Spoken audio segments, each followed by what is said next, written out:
नमस्कार विद्यार्थी मित्रांनो.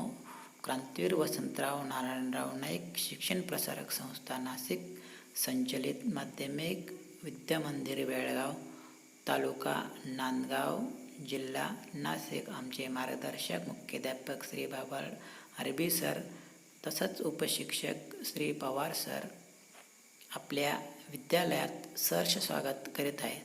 तर विद्यार्थी मित्रांनो, आपण आज जे काही पहिला पाठ आपण अभ्यासला होता, आपली पृथ्वी आणि आपली सूर्यमाला, त्या पाठावर आपण काही प्रश्न उत्तरं घेणार आहोत. तर विद्यार्थी मित्रांनो, त्या प्रश्न उत्तराची आपल्याला रिव्हिजन करायची आहे. दररोज ती रिव्हिजन करायची आहे आणि आपल्याला ते लक्षात ठेवायचे आहे. तर पहिला प्रश्न आपला असा आहे की मैदानात उभे राहून आपल्याला काय दिसते? तर एक जमीन, 2 आकाश आणि तिसरा पर्याय आहे वारा. तर विद्यार्थी मित्रांनो, तुमच्याकडे 5 सेकंदाचा वेळ आहे. 5 सेकंदामध्ये तुम्ही हे उत्तर शोधायचं आहे आणि आपल्या नोट्समध्ये लिहायचं आहे. तर विद्यार्थी मित्रांनो, याचा आन्सर येईल 2, म्हणजे आपण आकाश बघतो. दुसरा प्रश्न, आकाशातील सर्व वस्तूंना काय म्हणतात? 1 अवकाशीय वस्तू, 2 ग्रह म्हणतात, तर 3 खगोलीय वस्तू म्हणतात. तर विद्यार्थी मित्रांनो, तुम्हाला हा प्रश्न वाचल्या तुम्हाला या प्रश्नाचं उत्तर समजलं असेल. या प्रश्नाचं उत्तर आहे पर्याय क्रमांक 3, म्हणजे या प्रश्नाचं उत्तर आहे खगोलीय वस्तू. तर विद्यार्थी मित्रांनो, पुढचा प्रश्न पाहू आपण. सूर्य हा काय आहे? तर विद्यार्थ्यांनो, याचे 3 पर्याय दिलेले आहेत. पहिला पर्याय तारा, दुसरा पर्याय ग्रह आणि तिसरा पर्याय आकाश. तर विद्यार्थ्यांनो, याचं पहिला पर्याय म्हणजे सूर्य हा काय आहे? तारा आहे, म्हणून याचं उत्तर येईल पर्याय क्रमांक 1. पुढचा प्रश्न आपण पाहणार आहोत. पुढचा प्रश्न असा आहे विद्यार्थी मित्रांनो, की ज्या चांदण्या लुकलुकत नाहीत त्यांना काय म्हणतात?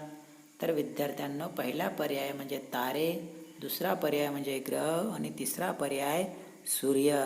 तर विद्यार्थ्यांनो, ज्या चांदण्या लुकलुकत नाहीत त्यांना ग्रह असे म्हणतात, म्हणजे आपलं उत्तर येईल 2, म्हणजे या प्रश्नाचं उत्तर 2. आता पुढचा प्रश्न आपण पाहणार आहोत. पृथ्वीचा उपग्रह कोणता? सर्वात सोपा प्रश्न विद्यार्थ्यांनो, तुम्हाला हा प्रश्न सहज सोडवता येईल. म्हणजे पृथ्वीचा उपग्रह हा कोण असतो? तर पर्याय पाहू आपण. पहिला पर्याय सूर्य, दुसरा पर्याय गुरु आणि तिसरा पर्याय चंद्र. म्हणजे तिसरा पर्याय आपलं योग्य उत्तर असेल. तिसरा पर्याय आपला योग्य उत्तर म्हणजे चंद्र हा पृथ्वीचा उपग्रह आहे. आता विद्यार्थी मित्रांनो, तुम्हाला घरी काही स्वाध्याय म्हणून मी काही प्रश्न देतो.